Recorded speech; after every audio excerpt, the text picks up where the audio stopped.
The diplomatic station orbiting Kepler 442b hummed with the quiet efficiency of interspecies cooperation.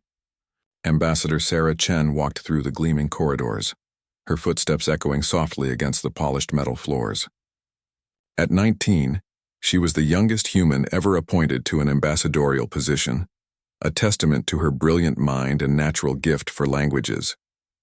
She could speak 17 alien dialects fluently and had successfully mediated 3 minor trade disputes in her first month.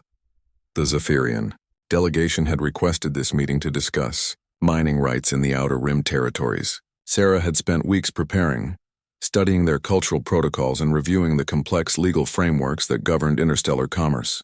She believed deeply in the mission of peaceful coexistence between species, even when others whispered that humanity was too trusting, too willing to compromise.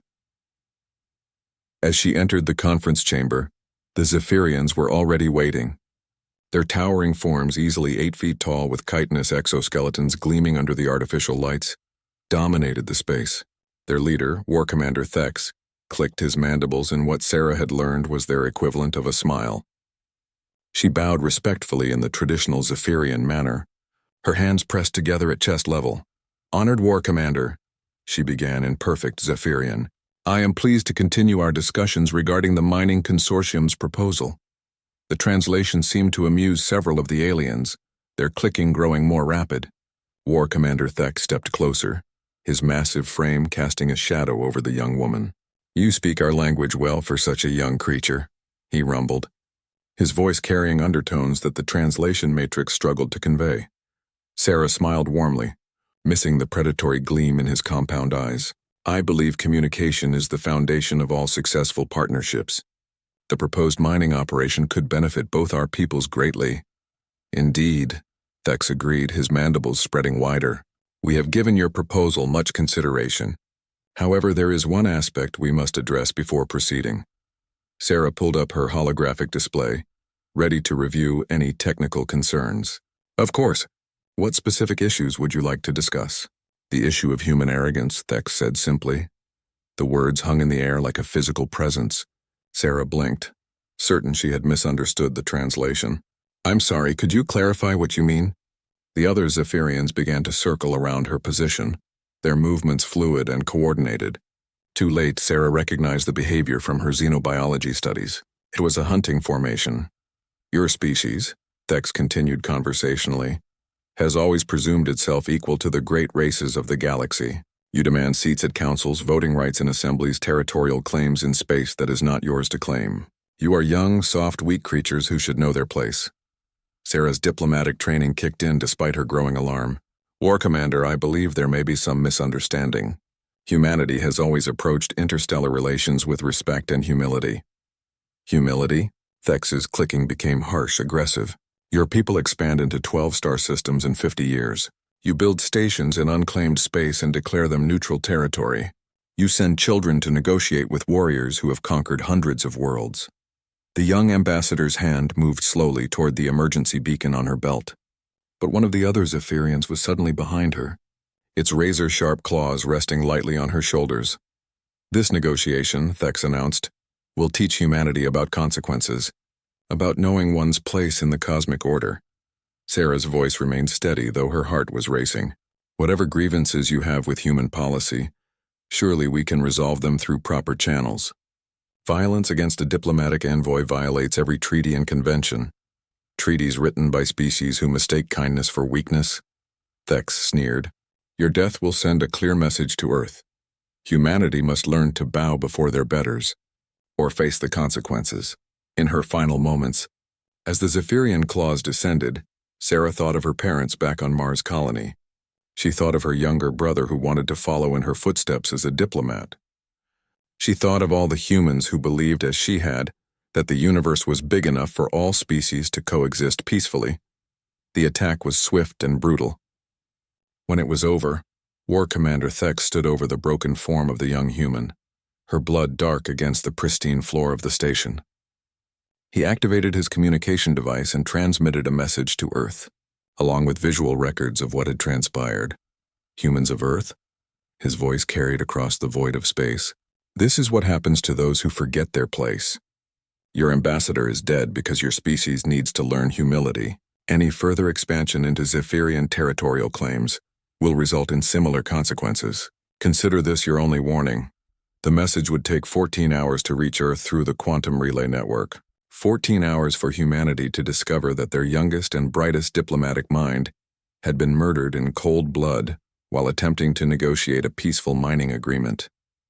On Earth, in the halls of the United Terran government, emergency sessions were already being called as the first fragments of the transmission began arriving. Military advisors were being summoned from their offices. Fleet commanders were receiving priority communications to report immediately to the War Council chambers. Admiral James Morrison, head of the Terran Space Navy, sat in his study reading his granddaughter's latest letter when his aide burst through the door with a communication pad. The color drained from the old soldier's face as he watched the recorded footage of Sarah Chen's final moments. "Sir," his aide said quietly, "the President is convening an emergency session. All department heads are to report immediately." Morrison stood slowly, his weathered hands gripping the edge of his desk. In 40 years of military service, he had seen humanity's first tentative steps into space. The establishment of colonies, the careful cultivation of diplomatic relationships with alien species. He had always hoped that his granddaughter would inherit a universe where humans could explore and trade and learn without fear. Now, watching the broken body of a 19-year-old girl who had died believing in peace, he felt something cold and implacable settle in his chest. "Contact Fleet Command," he said, his voice carrying the authority of decades. "I want a full strategic assessment on Zephyrian military capabilities within 6 hours. And get me Admiral Chen." "Sir, Admiral Chen is Sarah's father." Morrison's jaw tightened. "I know exactly who he is. That's why I want him in the room when we discuss our response." As Earth received the full transmission, and the galaxy's youngest diplomat was confirmed dead, something fundamental shifted in humanity's approach to interstellar relations. The age of trusting diplomacy was ending. The age of consequences was about to begin. The emergency session of the Terran War Council had been running for 18 hours straight. In the underground chambers beneath Geneva, the most powerful military minds in human space gathered around a holographic display showing star charts, fleet positions, and tactical assessments. The air was thick with tension and barely contained rage. President Maria Santos stood at the head of the massive conference table, her usually composed demeanor replaced by cold fury. Around her sat the admirals, generals, and intelligence directors who commanded humanity's defenses. But it was the man sitting quietly at the far end of the table who commanded everyone's attention. Admiral David Chen had not spoken since viewing the footage of his daughter's murder. His fellow officers watched him with a mixture of sympathy and wariness. Chen was known throughout the fleet as a brilliant strategist and a man of unshakable principles. He had raised Sarah to believe in diplomacy, in the possibility of peaceful coexistence with alien species. Now his daughter was dead, butchered like an animal by creatures she had tried to help. "The Zephyrian response to our formal protest arrived an hour ago," Intelligence Director Walsh announced, her voice cutting through the heavy silence. "War Commander Thek states that Ambassador Chen's death was justified retaliation for human territorial expansion. They demand immediate withdrawal from all star systems within 50 light-years of Zephyrian space." General Martinez slammed his fist on the table. 50 light-years? That would mean abandoning Kepler Station, the mining colonies at Ross 128, and the agricultural worlds at Wolf 359. We have 12 million civilians in those systems. "They know exactly what they're asking for," Admiral Morrison said grimly. "This isn't about territorial disputes. They're testing us. They want to see if humanity will roll over when pushed hard enough." President Santos activated a new display showing communication logs from across human space. "The other alien species are watching to see how we respond. The Altarian Trade Consortium has already suspended 3 commercial agreements, citing security concerns. The Rigel Defense Pact is reconsidering human membership. If we appear weak now, every hostile species in the galaxy will see us as easy prey." Dr. Elizabeth Harper, the Council's xenopsychology expert, leaned forward. "Madam President, we need to understand that Zephyrian culture is built on dominance hierarchies. In their society, showing mercy or restraint is interpreted as weakness. Ambassador Chen's murder wasn't an emotional outburst. It was a calculated move to establish their position as the dominant species in this relationship, then they fundamentally misunderstood who they were dealing with. Admiral Chen spoke for the first time, his voice quiet but carrying absolute authority. Every head in the room turned toward him. "Madam President, I request permission to address the Council." Santos nodded silently. Chen stood slowly, his movements deliberate and controlled. "My daughter died believing that the universe was big enough for all species to coexist peacefully. She died trying to negotiate a mining agreement that would have benefited both humans and Zephyrians. She died because she trusted in the fundamental decency of thinking beings." He paused, his hands clasped behind his back in a parade rest position. Sarah was wrong about that last part, but she was right about the first. The universe is big enough for all species to coexist peacefully. Some species, however, have forfeited their right to do so. The holographic display shifted to show fleet deployment charts. Chen gestured toward the scattered formations of Terran ships throughout human space. "For 50 years, humanity has maintained a defensive posture in space. Our fleets guard trade routes and protect colonies. Our ships are designed for exploration, transportation, and defense. We have never launched an offensive campaign against another species." His voice hardened. "That changes now." Admiral Morrison sat forward. "David, what are you proposing?" "I'm proposing that the Zephyrian Empire learn the difference between human restraint and human capability," Chen replied. "We've been so focused on being good neighbors that we've allowed potential enemies to mistake our kindness for weakness. The Zephyrians believe they can murder our diplomats and demand our surrender because they've never seen what happens when humans stop trying to be reasonable." President Santos studied the fleet admiral carefully. "You're talking about war, Admiral. Not a border skirmish or a limited police action. Full-scale interstellar warfare against a species that has conquered hundreds of worlds. I'm talking about education, Madam President. The Zephyrians need to learn that actions have consequences. They need to understand that humanity is not a species that will quietly submit to intimidation and murder." Director Walsh pulled up intelligence reports on Zephyrian military capabilities. "Our analysis suggests they have a significant numerical advantage. Their fleet includes over 800 capital ships, and their ground forces have been battle-tested across dozens of campaigns. A direct confrontation could result in massive human casualties." Chen nodded calmly. "Traditional naval doctrine would suggest that. However, traditional naval doctrine assumes that both sides are playing by the same rules. The Zephyrians have just demonstrated that they don't believe in rules." He activated a new section of the holographic display, showing technical specifications for experimental weapons systems. "For the past 20 years, our research and development divisions have been working on technologies that we've never deployed. Not because we couldn't, but because we chose not to. Plasma torpedoes that can penetrate any known shield technology, kinetic bombardment systems that can crack planetary crusts, quantum disruption fields that can disable entire fleets simultaneously." The room fell silent as the implications sank in. General Martinez whistled softly. "My God, David, you're talking about weapons that could sterilize entire worlds." "I'm talking about weapons that could end this war before it properly begins," Chen corrected. "The Zephyrians understand strength. They respect power. Diplomatic protests and economic sanctions mean nothing to them, but they will understand a demonstration of superior firepower." President Santos stood and walked to the strategic display, studying the positions of both human and Zephyrian forces. "What are you recommending for our immediate response?" "First, we evacuate all civilian populations from the contested border systems. That removes their primary leverage and our primary vulnerability. Second, we deploy Fleet Group Alpha to the edge of Zephyrian space with a simple message. Return Ambassador Chen's body and issue a formal apology, or face the consequences." "And if they refuse?" Santos asked. Chen's smile was cold and utterly without humor. "Then we show them what human consequences look like." Admiral Morrison leaned back in his chair, considering the proposal. "The other species will see this as human aggression. We could face a coalition of alien powers determined to put us back in our place." "Let them try," Chen replied quietly. "Every species in the galaxy is watching to see how we respond to the murder of our diplomat. If we show weakness, we invite more attacks.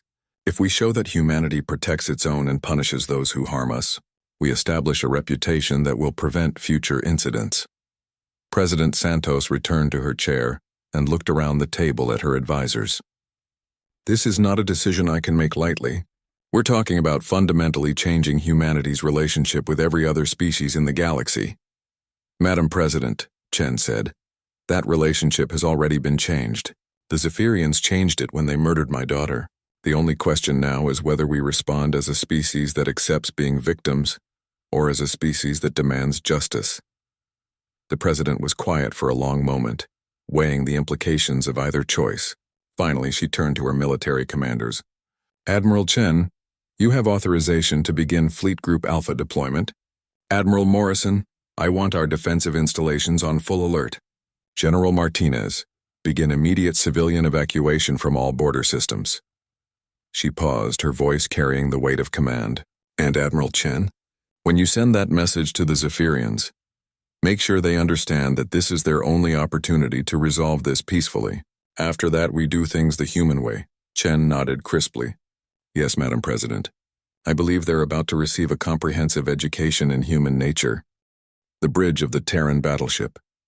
Indomitable thrummed with quiet efficiency as it emerged from quantum jump at the edge of Zephyrian space. Around it, the ships of Fleet Group Alpha took their positions in a perfect combat formation that spoke of decades of training and preparation.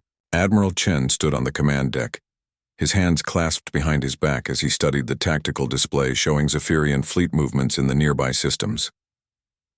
Captain Rodriguez, the Indomitable's commanding officer, approached with a communication pad. Admiral, we're receiving hails from multiple Zephyrian vessels. They're demanding to know our intentions and ordering us to withdraw immediately. Chen's expression remained unchanged. Have they responded to our diplomatic message? No, sir.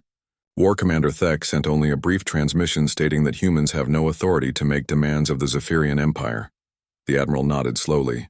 Around him, the bridge crew went about their duties with professional calm. But Chen could sense the underlying tension. These men and women had all seen the footage of Ambassador Sarah Chen's murder. They understood what was at stake.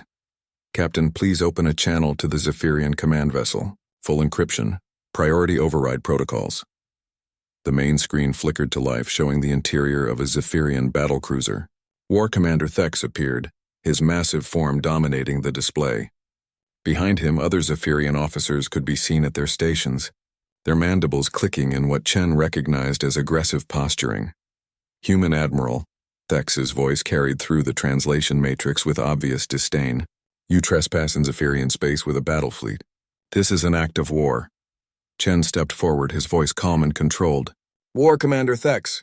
I am Admiral David Chen of the Terran Space Navy. You murdered my daughter 4 days ago during what should have been a peaceful diplomatic meeting. The revelation caused a visible stir among the Zephyrian officers. Thex's compound eyes focused on Chen with renewed interest. The young diplomat was your offspring? How sentimental of your species to send family members to conduct such business. Ambassador Sarah Chen was a duly appointed representative of the Terran government, protected under all interstellar conventions regarding diplomatic immunity, Chen replied, his voice never rising above conversational level. Her murder was an unprovoked act of aggression against humanity. Thex's mandibles spread in what passed for a Zephyrian smile. Your daughter died because humans need to learn their place in the galaxy. You are young, weak creatures presuming to stand as equals among the great races. Her death was a lesson, Chen nodded slowly. I see, and what lesson did you intend to teach? That humans are prey animals who should submit to their betters. Thex replied without hesitation. Your presence here with a small fleet changes nothing. The Zephyrian Empire commands over 800 warships. Your entire species fields perhaps 200 vessels. Mathematics, Admiral. Simple mathematics. Mathematics, Chen repeated thoughtfully. You know, War Commander, my daughter was quite good at mathematics. She calculated that the mining rights you were negotiating for would have generated enough resources to support Zephyrian expansion into 3 new star systems. She genuinely believed that cooperation would benefit both our species. He paused, studying Thex's reaction. She was also good at languages, xenobiology, and cultural analysis. What she wasn't good at was understanding that some species see kindness as weakness. Thex clicked his mandibles aggressively. Your point, human? My point is that you made a fundamental error in your calculations. You assumed that human restraint equals human capability. You saw our diplomatic approach and concluded that we were weak. You were wrong. Chen gestured, and the tactical display behind him shifted to show the deployment of Fleet Group Alpha.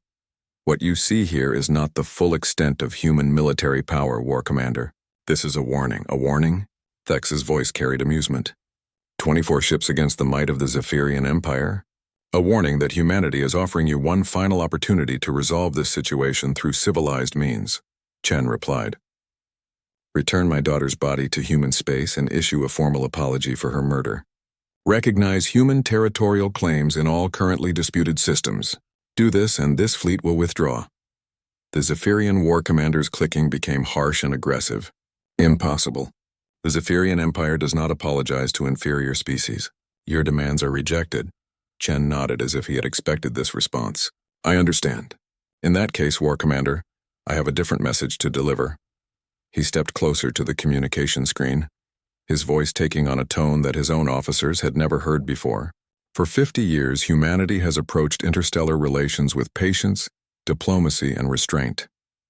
We have honored treaties, respected territorial boundaries, and sought peaceful solutions to every conflict. Your species mistook this approach for weakness.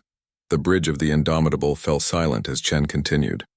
You killed my daughter because you believed humans would accept such treatment quietly. You were wrong about that, just as you were wrong about our military capabilities. He gestured again, and new information appeared on the tactical display. Technical specifications for weapon systems that made several Zephyrian officers step back from their stations. These are plasma torpedoes capable of penetrating any known shield technology. These are kinetic bombardment systems that can crack planetary crusts. These are quantum disruption mines that can disable entire fleets. For 20 years, human scientists have been developing these weapons. We chose not to deploy them because we believed in peaceful coexistence. Thex's compound eyes studied the technical readouts with growing alarm. Impossible. Our intelligence networks would have detected such weapons development. Your intelligence networks detected what we allowed them to detect, Chen replied calmly. The Terran government has always maintained that the best way to keep peace is to be prepared for war. We simply chose not to advertise our preparations. He paused, letting the implications sink in. War Commander, in approximately 72 hours, the main body of the Terran Space Navy will arrive at the edge of your space. That fleet will include technologies that your species has never encountered. If my daughter's body has not been returned and a formal apology issued by that time, you will discover exactly what human consequences look like. Thex's aggressive posturing faltered slightly. You threaten the Zephyrian Empire? I'm educating the Zephyrian Empire, Chen corrected. My daughter died trying to teach your species about cooperation and mutual benefit. Since you rejected those lessons, you'll learn about human determination instead. The war commander attempted to reassert his dominance. Even with advanced weapons, you cannot hope to match our numerical superiority. The Empire has conquered hundreds of worlds. Chen's smile was cold and humorless. War Commander, those hundreds of worlds were inhabited by species that fought according to your rules. Species that engaged in honorable combat, that respected non-combatants, that believed in proportional response to aggression. He leaned closer to the screen. Humans don't fight that way. When you murdered my daughter, you didn't declare war on our military. You declared war on our entire civilization. Every human colony, every research station, every merchant vessel in space now has a personal stake in seeing justice done. The tactical display shifted again, showing shipping lanes and civilian traffic patterns throughout human space. In the past 4 days, our merchant marine has been converted to support fleet operations.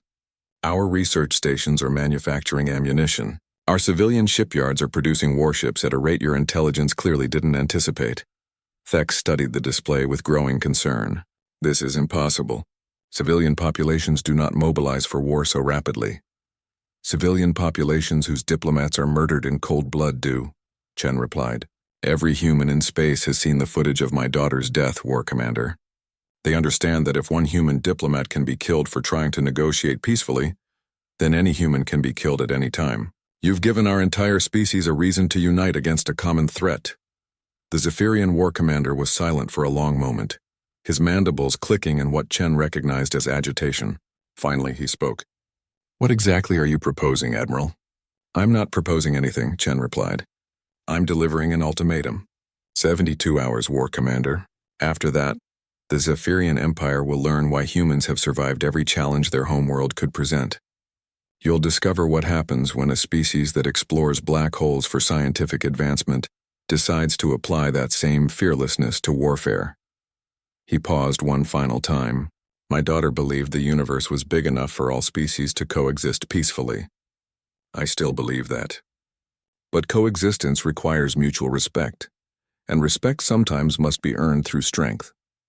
You have 72 hours to decide whether you want to earn humanity's respect or face its wrath.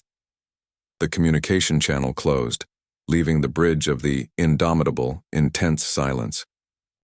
The emergency conclave of the Zephyrian High Command convened on the fortress world of Kethmore, deep within the Empire's core territories. The massive chamber, carved from living rock and adorned with the skulls of conquered enemies, hosted the most powerful military minds in Zephyrian space. War Commander Thex stood before the assembled lords, his usual confidence notably diminished. Supreme Warlord Caxith dominated the chamber from his elevated throne, his ancient exoskeleton bearing scars from 100 campaigns. At nearly 12 feet tall, he was among the largest Zephyrians ever born, and his mere presence commanded absolute respect. His compound eyes fixed on Thex with obvious displeasure. "Explain to this council," Caxith's voice rumbled through the chamber, "how a simple intimidation operation against inferior creatures has resulted in human battle fleets at our borders." Thex's mandibles clicked nervously. Supreme Warlord, the human response was unexpected. "Our intelligence indicated that their species prioritizes diplomatic solutions over military action. The death of their ambassador should have resulted in protests and negotiations, not fleet mobilization." Warlord Vextar, commander of the 3rd Battle Group, rose from his position among the assembled commanders. "Perhaps the fault lies in your methods, Thex. Killing a diplomatic envoy violates even our own codes of honorable warfare." "The human was weak," Thex replied defensively. "Their entire species exhibits weakness. They avoid conflict, seek compromise, show mercy to defeated enemies. These are the behaviors of prey animals, not warriors." "Prey animals do not explore black holes," observed Warlord Zakrim, the Empire's chief intelligence officer. "Our xenobiology reports indicate that humans evolved on a world that should have killed them dozens of times over. Extreme weather patterns, geological instability, aggressive predatory species, periodic mass extinction events. Yet they not only survived but achieved spaceflight." Supreme Warlord Caxith gestured for silence. "Show us this human admiral's message again." The chamber's holographic projectors activated, displaying Admiral Chen's ultimatum from the bridge of the Indomitable. The assembled warlords watched in silence as the human explained his species' hidden military capabilities and delivered his 72-hour deadline. When the message ended, Warlord Vextar spoke first. "The weapon specifications he displayed, are they genuine?" Zakrim activated his own display, showing intelligence reports compiled over the past several days. "Our deep space monitoring stations have detected massive fleet movements throughout human space. Ships emerging from hidden shipyards, civilian vessels being converted for military use, supply lines being established that indicate major offensive operations." He paused, his mandibles clicking with concern. "Supreme Warlord, in the 4 days since Thex killed their diplomat, the humans have mobilized their entire civilization for war. Not just their military, but their civilian population, their industrial base, their research institutions. This level of coordination suggests preparation that goes back years, possibly decades." Warlord Ketham, the Empire's most successful battlefield commander, studied the tactical data with professional interest. "These plasma torpedoes they claim to possess. Our shield technology has never encountered anything similar. If their specifications are accurate, our entire defensive doctrine becomes obsolete." "Specifications can be falsified," Thex interjected. "This could be an elaborate bluff designed to avoid actual combat." "Could be," Ketham agreed. "But consider the strategic implications. If they are bluffing and we call them on it, we face a conventional war against a species that has united its entire population around the desire for vengeance. If they are not bluffing, we face weapons that could cripple our fleet before we can respond effectively." Supreme Warlord Caxith rose from his throne, his massive form commanding absolute attention. "Warlord Zakrim, what do our intelligence assets tell us about human military doctrine?" Zakrim consulted his data displays nervously. "Supreme Warlord, this is where our intelligence appears to have failed us most significantly. Human military doctrine has always appeared defensive in nature. Their fleets guard trade routes and colony worlds. Their weapons are designed for protection rather than conquest. Their soldiers train for peacekeeping operations rather than offensive campaigns. And now we are seeing capabilities that suggest an entirely different military philosophy. The weapons Admiral Chen displayed are not defensive tools. They are designed for rapid, overwhelming assault that eliminates enemy forces before they can respond. This is not the doctrine of a peaceful species forced into conflict. This is the doctrine of a predator that has been concealing its true nature. Warlord Vextar stepped forward. Supreme Warlord, there is another consideration. The other species in the galaxy are watching our conflict with humanity closely. If we are seen to submit to human demands, our reputation as the dominant military power will be severely damaged. And if we are seen to be destroyed by a species we considered inferior, our reputation becomes irrelevant, Ketham pointed out bluntly. The Altarian Trade Consortium has already suspended military cooperation agreements with us. The Centauri Defense League is reportedly reassessing their alliance obligations. Thex's clicking became agitated. You speak as if we have already been defeated. The Zephyrian Empire has conquered hundreds of worlds. We command the largest fleet in known space. Are we to be intimidated by the threats of creatures we considered prey animals just days ago? Supreme Warlord Caxith studied the War Commander with cold calculation. War Commander Thex, you initiated this conflict by killing a diplomatic envoy in violation of our own codes of honor. You did so based on intelligence that now appears to have been fundamentally flawed. The consequences of your actions may determine the survival of our empire. The chamber fell silent as the Supreme Commander's words sank in. Caxith continued, his voice carrying the weight of absolute authority. Warlord Zakrim, what is your assessment of human intentions? Supreme Warlord, based on Admiral Chen's message and their fleet movements, I believe the humans are serious about their ultimatum. More concerning, I believe they have the capability to carry out their threats. Our intelligence suggests that human technological development has been far more advanced than we realized. Caxith nodded slowly. Warlord Ketham, from a purely military perspective, what are our chances in a direct confrontation? The battlefield commander hesitated before answering. If human weapons capabilities are as advanced as they claim, Supreme Warlord, a direct confrontation would sure inadvisable. Our numerical superiority becomes meaningless if their individual ships can destroy multiple vessels before we can respond. And our strategic position? Untenable, Ketham admitted reluctantly. Human space is positioned to cut our supply lines to the outer territories.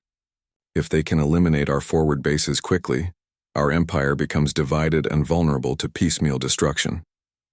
Warlord Vextar stepped forward again.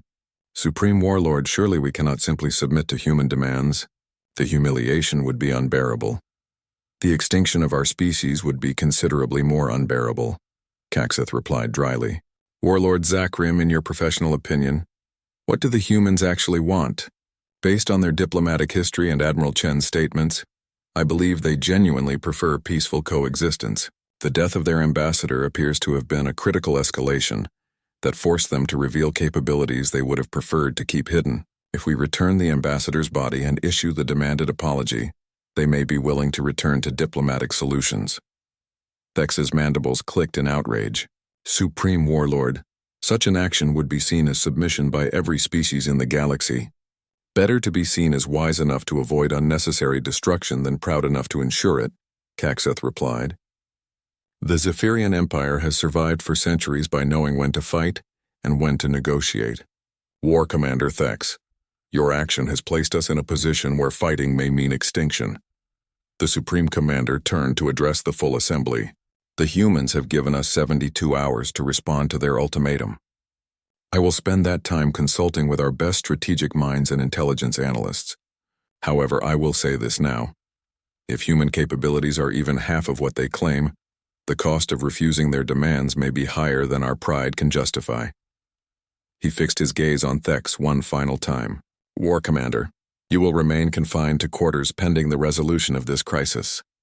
Your actions have brought us to the brink of a war we may not be able to win.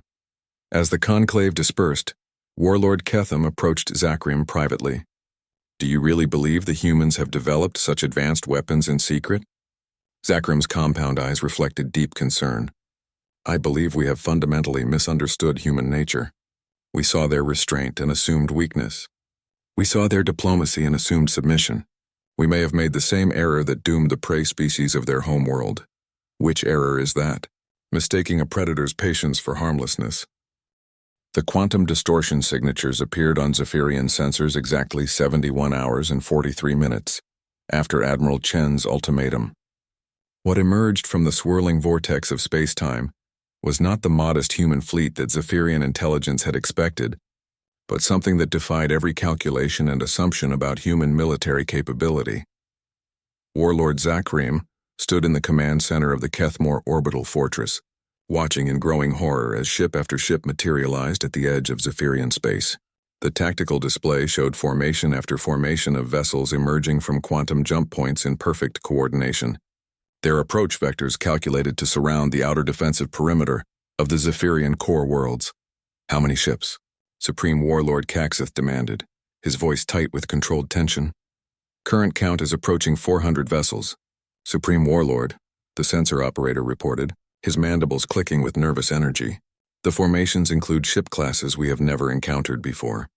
Some of these vessels are nearly twice the size of our largest dreadnoughts. Caxeth studied the display with the practiced eye of a veteran commander.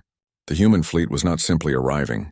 It was deploying with a precision that spoke of detailed planning and intimate knowledge of Zephyrian defensive positions. Supply ships took positions behind heavily armed escort vessels. Smaller craft spread out in scouting formations that covered every possible approach route. Most ominously, a group of sleek vessels moved to positions that would allow them to intercept any Zephyrian fleet trying to escape the system.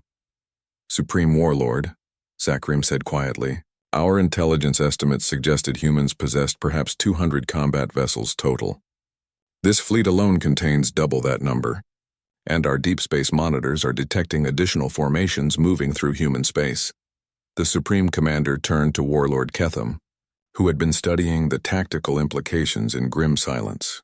Your assessment? They have us completely surrounded, Ketham replied bluntly.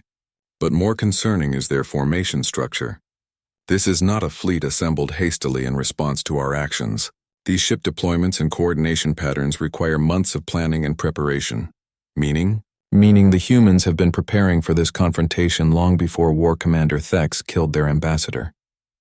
The death of their diplomat was not the cause of this mobilization. It was the excuse they needed to reveal capabilities they already possessed. A new alarm sounded as additional contacts appeared on the sensors. Warlord Vexistar, monitoring the communications arrays, turned to address the command staff. Supreme Warlord, we are receiving a transmission from the human fleet. Admiral Chen is requesting immediate communication with Zephyrian Command Authority. Caxeth nodded grimly. Put him through. The main display activated, showing the bridge of what was clearly one of the massive new warships. Admiral Chen appeared exactly as he had 3 days earlier, his expression calm and controlled. Behind him, his bridge crew worked with quiet efficiency at stations displaying technology that Zephyrian intelligence had never observed before. Supreme Warlord Caxeth, Chen began, his voice carrying across space with crystal clarity. 72 hours have passed since my ultimatum. Has the Zephyrian Empire reached a decision regarding the return of my daughter's body and the formal apology for her murder? Caxeth stepped forward, his massive form filling the communication screen. Admiral Chen, your fleet deployment suggests that peaceful resolution was never your true intention. On the contrary, Chen replied calmly, peaceful resolution has always been humanity's preference. However, experience has taught us that some species only respect strength. Your war commander murdered my daughter because he believed humans were too weak to respond effectively. I am here to correct that misconception. The Admiral gestured, and the tactical display behind him showed the complete deployment of human forces around Zephyrian space. Supreme Warlord, what you see here represents roughly 30% of current Terran military capability. The remaining 70% is positioned to secure human space and protect our civilian populations from potential retaliation. Zakrim's compound eyes focused on the display with professional alarm. If this massive fleet represented only a fraction of human capability, then every intelligence assessment of human military strength had been catastrophically wrong. Your point, Admiral? Caxeth demanded. My point is that humanity has been deliberately underestimating its military strength in all diplomatic communications for the past 30 years. We allowed other species to believe we were weak, because we preferred to resolve conflicts through negotiation rather than force. Your war commander's actions have demonstrated that this approach was naive. Chen paused, studying the Zephyrian Supreme Commander with calculating eyes. Supreme Warlord, I have studied your military history. The Zephyrian Empire has conquered hundreds of worlds through superior tactics, advanced technology, and overwhelming force. Your species understands strength and respects power. Today you will learn what human strength looks like when it is no longer constrained by diplomatic considerations. The display shifted to show technical specifications. For the weapons systems Chen had mentioned in his original ultimatum, Warlord Ketham studied the readouts with growing concern. The plasma torpedo systems alone would render Zephyrian shield technology obsolete, while the kinetic bombardment platforms could devastate planetary surfaces from orbital positions. These weapons, Caxeth said slowly, they were developed specifically for warfare against alien species? They were developed for warfare against any species that threatened human survival, Chen corrected. For 50 years, humanity has maintained the illusion that we were primarily explorers and traders who happened to have defensive military capabilities. The truth is that we have always been a warrior species that chose to pursue peaceful expansion when possible. He leaned forward slightly, his voice taking on a harder edge. Supreme Warlord, humans evolved on a world that tried to kill us every single day. Ice ages, volcanic eruptions, asteroid impacts, plague, predators, natural disasters that wiped out 90% of all life multiple times. We survived because we learned to be more dangerous than anything our planet could create. Warlord Vextar stepped closer to his command console. Admiral, surely you cannot believe that threats and displays of force will resolve this situation. I believe that clear demonstration of consequences will prevent future incidents, Chen replied. War Commander Thex killed my daughter because he thought humans would respond with protests and negotiations. He thought wrong. Every species in the galaxy is watching this confrontation to see how humanity responds to unprovoked aggression. Today they will learn that attacking human diplomats has serious consequences. The tactical display updated to show human vessels moving into attack positions around Zephyrian defensive installations. Caxeth watched the movements with the eye of an experienced commander and realized that the humans had already identified and targeted every critical military asset in the system. What are your demands? He asked finally. The same demands I made 72 hours ago, Chen replied. Return my daughter's body to human space. Issue a formal apology for her murder. Recognize human territorial claims in all currently disputed systems. Additionally, War Commander Thex will be turned over to human authorities to face trial for the murder of a diplomatic envoy. And if we refuse, Chen's expression never changed. Then you will discover why humans have never lost a war, Supreme Warlord. Not against ice ages, not against extinction events, not against any challenge our universe has presented. We don't lose wars because we don't fight them unless we're certain we can win them decisively. He gestured again, and the display showed additional human fleets moving through space toward other Zephyrian territories. Supreme Warlord, in approximately 6 hours, human forces will be in position to begin systematic destruction of Zephyrian military assets throughout your empire. We will eliminate your fleet, destroy your orbital installations, and reduce your capacity to threaten any other species. You would commit genocide against our entire civilization? No, Chen replied immediately. We would eliminate your military capability and remove your capacity to threaten peaceful species. Zephyrian civilians will be unharmed provided they do not interfere with military operations. This is not a war of extermination, it is a war of education. Warlord Ketham stepped forward. Admiral, what assurance do we have that humanity will honor its stated limitations? You have the assurance that humans prefer to build rather than destroy, Chen answered. We would much rather have the Zephyrian Empire as a peaceful neighbor than as a conquered territory. But we will not tolerate species that murder our diplomats and threaten our civilians. Supreme Warlord Caxeth was silent for a long moment, weighing his options against an opponent who had clearly planned for every contingency. Finally, he spoke. Admiral Chen, the Zephyrian Empire requests a temporary ceasefire to consider your demands. You have 30 minutes, Chen replied without hesitation. After that, human forces will assume that the Zephyrian Empire has chosen warfare over diplomacy. 28 minutes after Admiral Chen's ultimatum, Supreme Warlord Kaxeth stood before the assembled Zephyrian High Command in the deepest chambers of the Kethmore fortress. The weight of decision pressed down on every warrior present as they faced the most crucial choice in their empire's history. The human fleet has not moved from their positions, Warlord Zachrim reported, his voice tight with tension. Their weapon systems remain powered but not targeted. They are waiting for our response. Kaxeth studied the tactical displays one final time, his compound eyes taking in the overwhelming human presence surrounding their core worlds. In his 3 centuries of command, he had never faced an opponent so thoroughly prepared, so strategically positioned, so obviously superior in both numbers and technology. Warlord Ketham, he said finally, if we refuse their demands and engage in combat, what are our chances of victory? The Empire's most experienced battlefield commander had spent the past 30 minutes running tactical simulations on the command computers. His mandibles clicked with resignation as he delivered his assessment. Supreme Warlord, if human weapon capabilities match their technical specifications, our chances of victory are effectively 0. Their plasma torpedoes will penetrate our shields as if they don't exist. Their kinetic bombardment systems can destroy our orbital installations from ranges where we cannot effectively return fire. Their quantum disruption mines will disable our ships before they can engage. He paused, his warrior's pride warring with strategic reality. Even if we could match them in individual combat capability, they have positioned 400 vessels against our core defensive fleet of 160 ships. The mathematics are insurmountable. Warlord Vextar stepped forward, his posture radiating defiance. Supreme Warlord, we cannot simply submit to their demands. The humiliation will destroy our reputation throughout the galaxy, and refusing their demands will destroy our empire, Kaxeth replied bluntly. Warlord Zachrim, what is your assessment of human intentions if we comply with their ultimatum? Based on their diplomatic history and Admiral Chen's statements, I believe they will honor their commitment to peaceful coexistence if we meet their demands. The humans appear to be genuinely motivated by justice for their murdered diplomat, rather than conquest of Zephyrian territory. Kaxeth nodded slowly. The decision was clear even if it was bitter. Prepare a response to Admiral Chen.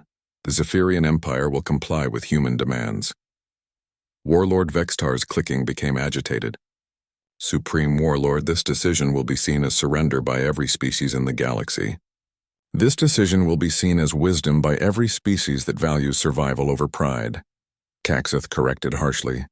War Commander Thex brought this crisis upon us by murdering a diplomatic envoy, in violation of every civilized convention. The consequences of his actions were always going to be severe. I choose consequences that allow our empire to survive and learn. He turned to address his communications officer. Transmit a message to Admiral Chen. Inform him that the Zephyrian Empire accepts his terms unconditionally. We will return Ambassador Chen's body immediately and issue a formal apology for her murder. War Commander Thex will be turned over to human authorities for trial. We recognize human territorial claims in all disputed systems. The communication was transmitted, and within moments, Admiral Chen's image appeared on the main display. His expression remained controlled, but something in his eyes suggested satisfaction rather than triumph. Supreme Warlord Kaxeth, Chen began, I have received your acceptance of our terms. I want to be clear about what happens next. Proceed, Admiral. Ambassador Sarah Chen's body will be transferred to our medical ship within the next 4 hours. War Commander Thex will be transported to the human vessel. Justice for trial under interstellar law. The formal apology will be transmitted on all diplomatic channels within 24 hours. Chen paused, his voice taking on a different tone. Supreme Warlord, I want you to understand something. This confrontation was never about conquest or territorial expansion. It was about establishing consequences for actions. The murder of diplomatic envoys cannot be tolerated by any civilized species. Kaxeth studied the human admiral with new respect. And once our obligations are fulfilled? Once justice is served, the Terran government is prepared to resume normal diplomatic relations with the Zephyrian Empire. We have no desire for ongoing hostility. However, future interactions will be conducted with the understanding that humanity is not a species that tolerates aggression against our people. The Supreme Commander nodded slowly. Admiral Chen, may I ask how long your species has possessed the military capabilities we have witnessed today? Chen's slight smile was without humor. Longer than any other species realized, Supreme Warlord. Humans learned early in our space expansion that the galaxy contains dangerous species. We prepared for the day when diplomacy would fail and strength would be required. We simply hoped that day would never come. And now? Now every species in the galaxy understands that humanity is prepared to defend itself and its allies. Future diplomatic negotiations will be conducted with that knowledge in mind. The communication channel shifted to show the tactical display as human vessels began moving away from attack. Positions around Zephyrian installations. The withdrawal was as precisely coordinated as their arrival had been, demonstrating military discipline that impressed even veteran Zephyrian commanders. Supreme Warlord, Admiral Chen continued, there is one final matter to discuss. The Zephyrian Empire has been a significant military power in this region of space. We would prefer to have you as an ally rather than a conquered territory. Caxith's compound eyes focused with renewed interest. What are you proposing? The Terran government is prepared to offer a mutual defense treaty with the Zephyrian Empire. Your military expertise combined with human technological capability could provide stability for this entire sector of the galaxy. The offer caught the Zephyrian command staff by surprise. Warlord Zakrim stepped forward. Admiral, you would trust a species that just murdered your diplomat? I would trust a species that has learned from its mistakes, Chen corrected. War Commander Thex acted against the interests and values of the Zephyrian Empire. Your decision to comply with our demands demonstrates that your leadership understands the importance of justice and accountability. Supreme Warlord Caxith considered the proposal carefully. An alliance with humanity would not only restore Zephyrian prestige, but potentially increase their power through access to human technology. Admiral, such a treaty would require extensive negotiations and approval from both our governments. Agreed, but it would also demonstrate to every species in the galaxy that the Zephyrian Empire and humanity have moved beyond this conflict toward mutual cooperation. It would show strength through unity rather than submission through defeat. The Supreme Commander's mandibles clicked with what might have been approval. Admiral Chen, your daughter would have made an excellent diplomat. Her approach to finding mutual benefit in difficult situations appears to be a family trait. For the first time since the crisis began, Admiral Chen's expression softened slightly. Thank you, Supreme Warlord. I believe she would have been pleased to see this conflict resolved through justice rather than vengeance. As the massive human fleet continued its withdrawal from Zephyrian space, reports were already flowing throughout the galaxy about humanity's demonstration of previously unknown military capabilities. In the diplomatic chambers of a dozen worlds, ambassadors and military commanders were reassessing their understanding of human nature and capability. The message was clear. Humanity preferred peace, but was prepared for war. They sought cooperation but would enforce justice.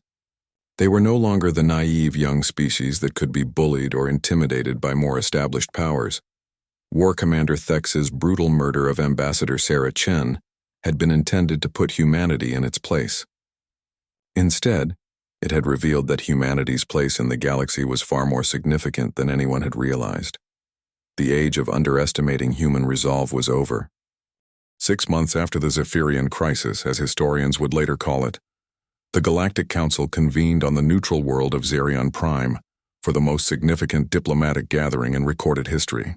Representatives from 47 species filled the massive assembly hall, their varied forms creating a tapestry of galactic civilization that had never before been united in common purpose.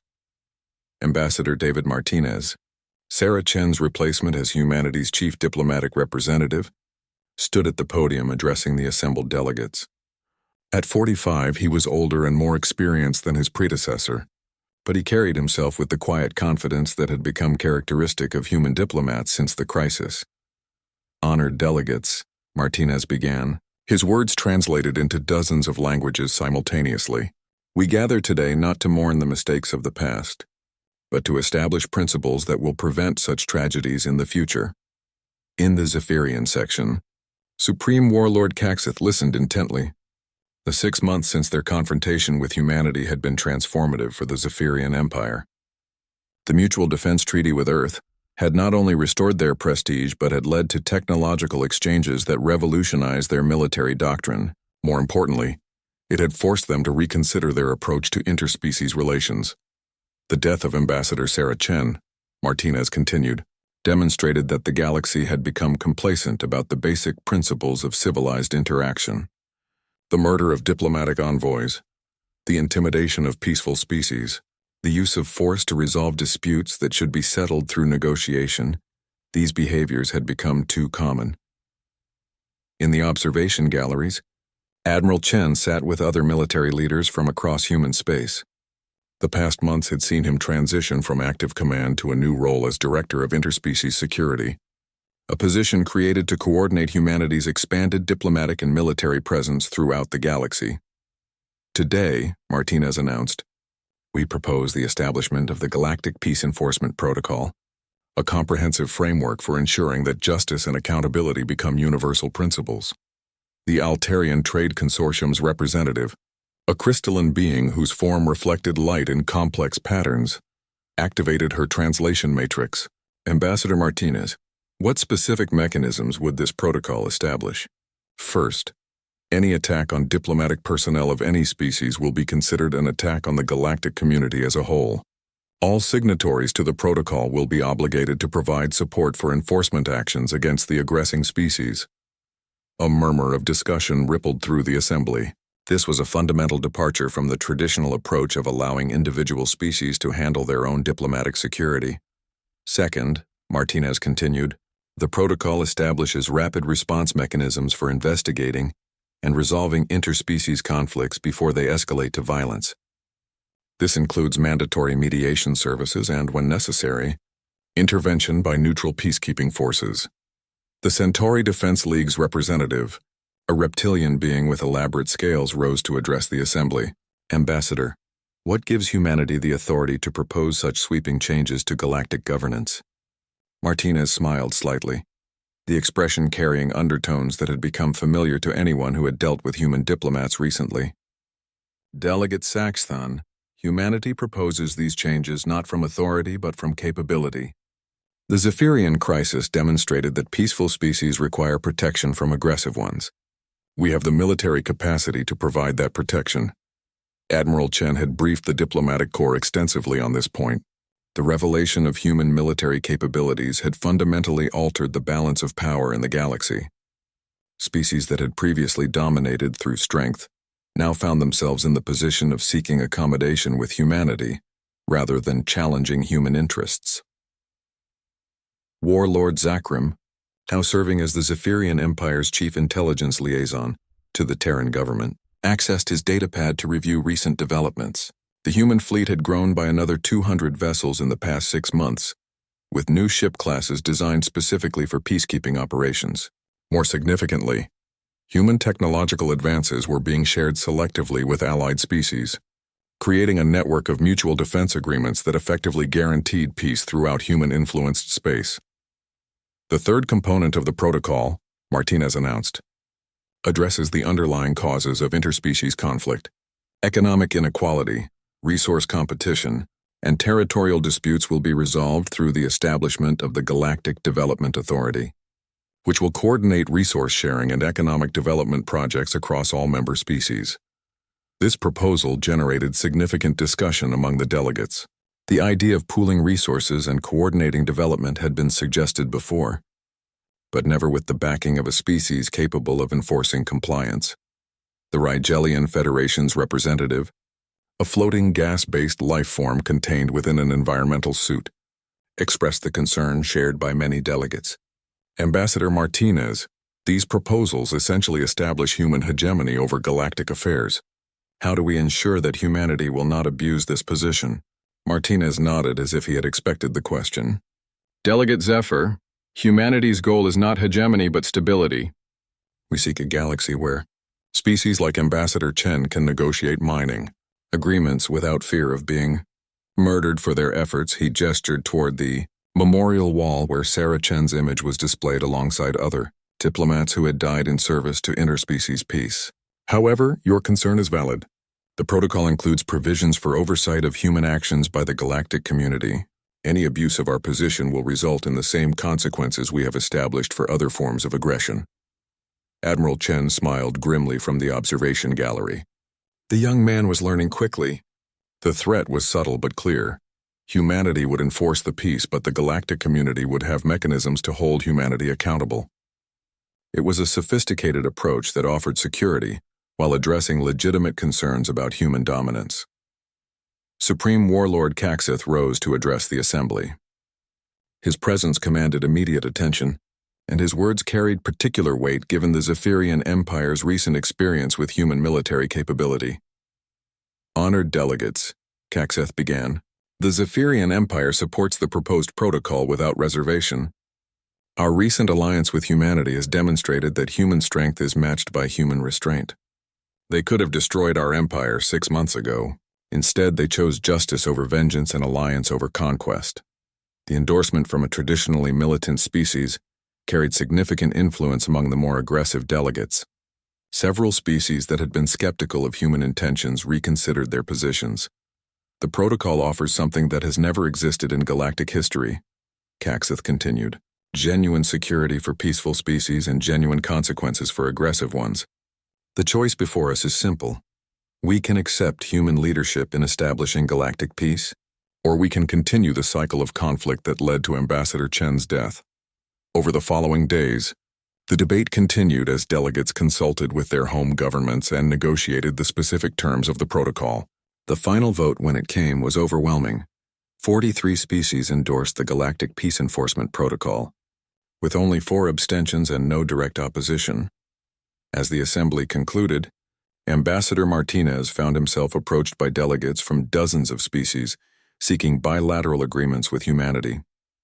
The revelation of human capabilities had created a new dynamic in galactic politics, where association with Earth was seen as both prestigious and practical. Later that evening, Admiral Chen met with Martinez in the Human Embassy's secure conference room. Through the reinforced windows, they could see the lights of Zerion Prime's capital city, where beings from across the galaxy mingled in the neutral zones that made interspecies commerce possible. Sarah would have been proud, Chen said quietly, studying the documents that would reshape galactic civilization. She believed that cooperation was possible if species could trust each other to honor their commitments. Martinez nodded. The protocol ensures that trust is backed by consequences. Species that honor their commitments will prosper. Those that don't will face the combined response of the galactic community. And humanity becomes the enforcer of that response. Humanity becomes the guarantor of peace, Martinez corrected. There's a difference. Enforcers impose their will through fear. Guarantors maintain order through strength combined with justice. Admiral Chen smiled, thinking of his daughter's belief in the fundamental decency of thinking beings. She had been wrong about War Commander Thex, but right about the possibility of creating a galaxy where such tragedies could be prevented. The Zephyrians have a saying, he said. The strong species survives, but the wise species prospers. I think Sarah would have appreciated the irony that her death led to the creation of a galactic order, based on wisdom rather than strength. Based on both, Martinez replied. Her death taught the galaxy that some species have the wisdom to prefer peace, and the strength to enforce it when necessary. That combination appears to